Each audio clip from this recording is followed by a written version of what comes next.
Hello everyone, আসসালামু আলাইকুম। চলে আসছি আরেকটা নতুন ব্লগ নিয়ে। এটা হচ্ছে আমার মেয়ে জারতাসের বার্থডে ব্লগ। আহামরি কিছুই করিনি, একদম ফ্যামিলির কয়েকজন নিয়ে আমি একদম ছোটোখাটো করে একটা বার্থডে পার্টি করে ফেলেছি।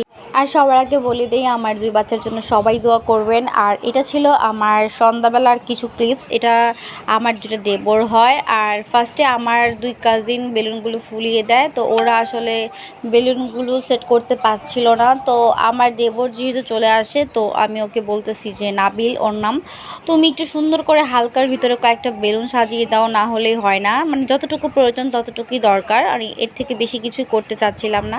সো ও আসলে বেলুনটা সাজিয়ে দেয়, একদম সিম্পলের ভিতরে একটা লাইন করে দেয় যে ভাবি দেখেন এটা কেমন হলো। আমি বলি জাস্ট এটা ভালোই হয়েছে, একদম নর্মালভাবে।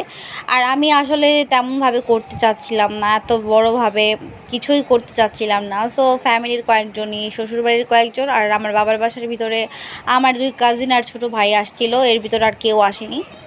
সো এগুলো যারা যারা আছে এগুলো হচ্ছে আমার দুই বাবুর কাজিন লাগে, কিছু চাচু লাগে আর কিছু কাজিনস লাগে। সো এই তো ওর বাচ্চারা একটু বসে বসে পিকচার তুলতেছিল, আর আমি ওদের একটু ক্লিপস নিচ্ছিলাম যে তোমরা বসো, আমি তোমাদের একটু ক্লিপস নিয়ে নিই। সো এই তো বাবুরা, আর পাশাপাশি এখানে অনেক বড়রাও ছিল, তো তাদের ক্লিপস আসলে আমি নিতে পারিনি, তেমন একটা আমি আসলে ভিডিও করতেই পারিনি। সো এর ভিতরে কেকটা অর্ডার দিয়ে আসি। সো কেকটা নিয়ে আসে জিসান। সো এই যে কেকটা ওদের দেখাচ্ছিলাম আর একটু ভিডিও ফুটেজ নিচ্ছিলাম। আসলে একটু করে আমি একটা ব্লগ আকারে করেছি, আর যতটুকু আমার ননদ লাগে স্বর্ণা, ও আমাকে একটু ক্লিপস নিয়ে দিয়েছিল। সো এইভাবে আর কি মানে ভিডিওটা বানানো হয়েছে আজকে। তো আসলে ভিডিও আমি বানানোর কোনো ইচ্ছে ছিল না, সেদিন এত পরিমাণ প্রেশার ছিল, নিজের বাসায় কিছু করলে অনেক প্রেশার বেড়ে যায় জানোই সবাই।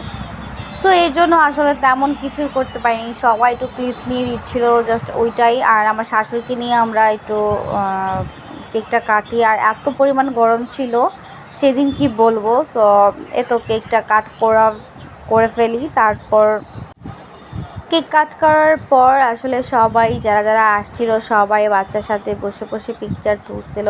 সো এই তো, আর ফার্স্টে আম্মুকে নিয়ে কাটার পর আমরা চারজন আবার একটু ক্লিপস নেই। তারপর যারা যারা ছিল মানে ওর ফুপ্পিরা ছিল, সো নানু ছিল, নানু বলতে আমার উকিল আম্মু আসছিল আমার ছোট ভাইকে নিয়ে। সো এই ছিল, আর কয়েকজন ছিল, আমার ননদরা ছিল, কয়েকটা আমার জিসানের কাজিনরা ছিল, আমার কাজিনরা ছিল।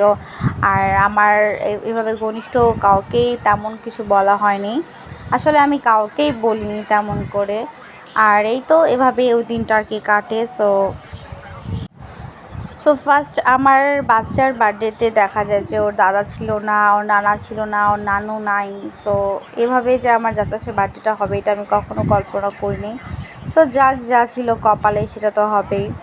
এখন কথা হলো যে অনেকেরই মিস করছি বার্থডের দিন। আমি দেখা যায় যে আমি আমার আম্মুকে অনেক বেশি মিস করছি, যেটা আমার বড় মেয়ের বার্থডের সময় ছিল। তো ভাবতে পারিনি যে আমার ছোটো মেয়ের কখনো বার্থডেতে আমার আম্মু থাকবে না, পৃথিবীতেই সেই মানুষটা নাই। যাই হোক, সবাই আমার আম্মুর জন্য দোয়া করবা।